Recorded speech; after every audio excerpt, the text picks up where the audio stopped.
नमस्कार दर्शक बंधु आपण मानंकु शुभ सकाळर अनेक अनेक स्वागत सह आम ओडिया झियो चैनल स्वागत जनाउछि। तेबे दर्शक बंधु आसिला राशन कार्ड धारी खुशी खबर एणिकी लंबा लाइन रु मिलिबो मुक्ति एटीएम कार्ड रे मिलिबो चाउल। तेबे चलंतु जानिबा संपूर्ण खबरटी कौन रही।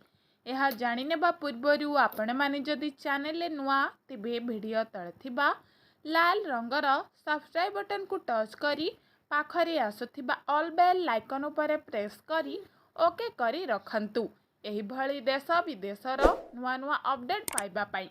तो चलंतु दर्शक बंधु देरी न करी संपूर्ण खबरटी जानिबा।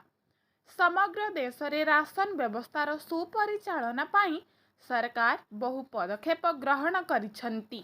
तेबे निकटरे सरकार किछि एमिति सुविधा लागू करिछंती जहा परे एणिकी राशन कार्ड धारी माने आउ दुकान रे धाड़ी लगे राशन आनिबार आवश्यकता नाही।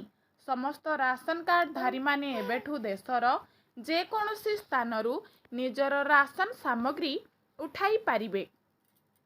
एमिति कि आपण निज इच्छा मुताबक अलगा अलगा राशन पॉइंटरू निज हिसाब रे गहम किंबा चाउल उठाई पारिबे। एही सुविधाटी एक एटीएम परी काम करे। जेपरी आपण आवश्यक हेले जे कोनोसी एटीएम रु टंका उठाई पारिबे सेहीपरी आपण देश रे जे कोनोसी कोणरू आपणकर राशन मध्य पाई पारिबे। तेबे दर्शक बंधु यह थिला राशन धारकंक पई खुशी खबर। जदि आपण मानकु आज रही अपडेट भल लगी ताहले भिडियोटी को लाइक करंतु, शेयर करंतु, कमेंट जरिया रे कमेंट करंतु। तेबे रहुछि दर्शक बंधु नमस्कार, जय जगन्नाथ।